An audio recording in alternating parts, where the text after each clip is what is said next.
Sir. ఆ,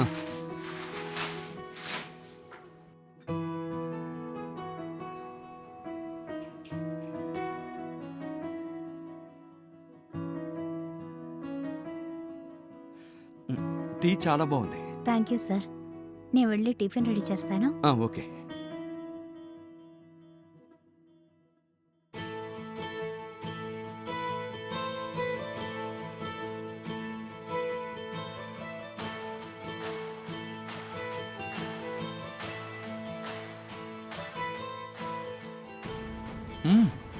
పూరి కూడా చాలా బాగుంది. Thanks sir. ఉమ్,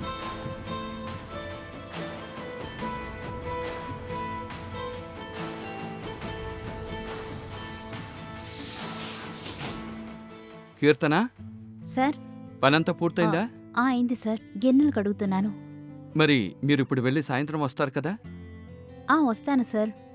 మీరు సాయంత్రానికి వచ్చేస్తారా? నేను రావడానికి కొంచెం ఆలస్యం అవుతుంది. ఆ, ఆ, నేను తాళాలు మీ చేతికి ఇచ్చి వెళ్తాను. మీ పని పూర్తి చేసుకున్న తర్వాత మీరు తాళాలు వాచ్మెన్కి ఇచ్చి వెళ్ళండి. మళ్ళీ సాయంత్రం వచ్చేటప్పుడు వాచ్మెన్ దగ్గర తాళం తీసుకుని పని పూర్తి చేసుకున్న తర్వాత తాళాలు మళ్ళీ వాచ్మెన్కి ఇచ్చి వెళ్ళండి. అలాగే సార్. సరే, నేను వెళ్తాను. ఉమ్.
అమ్మా, చెప్పమ్మా. ఎలా ఉన్నావురా? బాగున్నావా? బాగున్నానమ్మా, నువ్వెలా ఉన్నావు? నేను బాగానే ఉన్నాను. అవును, నువ్వు భోంచేసావా లేదా? ఇందాకే తిన్నానమ్మా. ఏరా, ఇంకా ఎన్ని రోజులురా హోటల్ భోజనం తింటూ ఉంటావు? ఇలా తింటే నీ ఆరోగ్యం ఏమవుతుందిరా? పెళ్లి చేసుకుంటే హ్యాపీగా ఇంటి భోజనమే తినొచ్చు కదా. అమ్మా, ఈరోజు ఒక పని మనిషి వచ్చింది. తను వంట చాలా బాగా చేస్తోంది. పొద్దున్న టిఫిను, నైట్ డిన్నరు అంత మంచిగా చేస్తోంది. ప్రశాంతంగా తిని పడుకున్నాను. పెళ్లి గురించి ఇప్పుడు ఎందుకు మాట్లాడుతున్నావు? రే, ఏది ఏమైనా పెళ్ళం చేతి వంటలా రాదు కదరా. త్వరగా పెళ్లి చేసుకోరా, అప్పుడే నాకు ప్రశాంతంగా ఉంటుంది. సరే, చూద్దాం. సరే సరే, నువ్వు పడుకో, పొద్దున మాట్లాడుకోవచ్చు. సరే అమ్మా.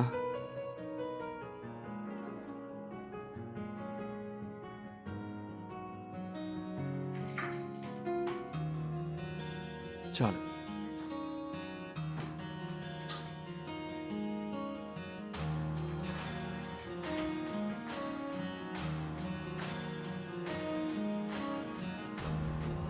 బిర్యానీ చాలా బాగుంది. Thank you sir.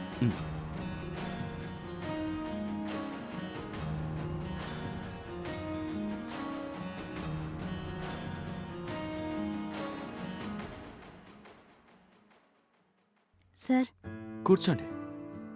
పర్లేదు సార్. చెప్పండి. ఏదో మాట్లాడాలన్నారు? కూర్చోండి, చెప్తాను. సరే. మీరిక్కడ పనిలోకి జాయిన్ అయ్యారు గాని మీ గురించి నాకు ఏమీ చెప్పలేదు. సార్, నేను చాలా సంవత్సరాల నుండి పద్మక్క ఇంటి దగ్గరే ఉంటున్నాను.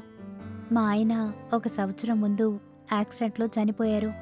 తర్వాత నుండి ఇంటి పనులకి వెళ్తున్నాను. గతంలో కూడా ఒక ఇంట్లో పనిచేశాను. అక్కడ ఇంట్లో ఉన్నవారు అసభ్యకరంగా మాట్లాడారు. ఆ తర్వాత నేను అక్కడికి వెళ్ళలేదు. చాలా రోజులుగా నాకు పని ఎక్కడా సెట్ అవ్వడం లేదు. తర్వాత నాకు పద్మక్క మీ గురించి చెప్పింది. వెంటనే నేను ఇక్కడికొచ్చాను. సరే, మీకు పిల్లలున్నారా? లేదు సార్, నాకు పెళ్ళయ్యి 2 సంవత్సరాలే అయింది. 1 సంవత్సరంలోనే నా భర్త చనిపోయారు. అలాగా.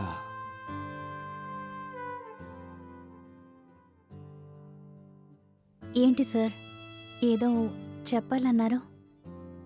మీరు ఏమీ అనుకోకపోతే నేను మీకు ఓ విషయం చెప్పాలనుకుంటున్నాను. ఏంటి సార్? మీరు నాకు బాగా నచ్చారు. మీకు ఇష్టమైతే నేను మిమ్మల్ని పెళ్లి చేసుకోవాలనుకుంటున్నాను. సార్, మీరేమంటున్నారో నాకు అర్థం కావట్లేదు. అవును, నేను మిమ్మల్ని పెళ్లి చేసుకుంటాను. సార్, ఏంటి సార్ మీరు ఇలా అంటున్నారు? నేను కొద్ది రోజులుగానే ఇక్కడికొస్తున్నాను. అంతేకాకుండా నా గురించి ఈరోజే మీరు తెలుసుకున్నారు. ఈలోపే మీరు నన్ను పెళ్లి చేసుకోవాలంటున్నారు. ఏమో, మిమ్మల్ని చూసినప్పటి నుంచి మీరు నా జీవితంలో ఉంటే బావుంటుందనిపిస్తోంది. మీరు సరే అంటే నేను మిమ్మల్ని వెంటనే పెళ్లి చేసుకుంటాను. నేను కూడా మీలాగే 3 సంవత్సరాల ముందు నాకు పెళ్ళయింది.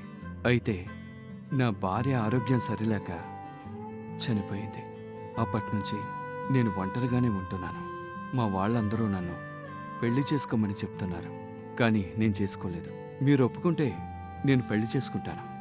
సార్, మీరిలా హఠాత్తుగా అడిగితే నాకేం చెప్పాలో అర్థం కావడం లేదు. నిజం చెప్పాలంటే నాకంటూ ఎవరూ లేరు. నాకు తెలిసిన వాళ్ళు ఎవరైనా ఉన్నారు అంటే పద్మక్క మాత్రమే. నన్ను పెళ్లి చేసుకోవాలంటే పద్మక్కతోనే మాట్లాడాలి. ఎందుకంటే నాకు అమ్మా నాన్నలు కూడా లేరు. పద్మక్క ఏం చెప్తే నేనదే చేస్తాను. సరే, నేను పద్మక్కతో మాట్లాడతాను.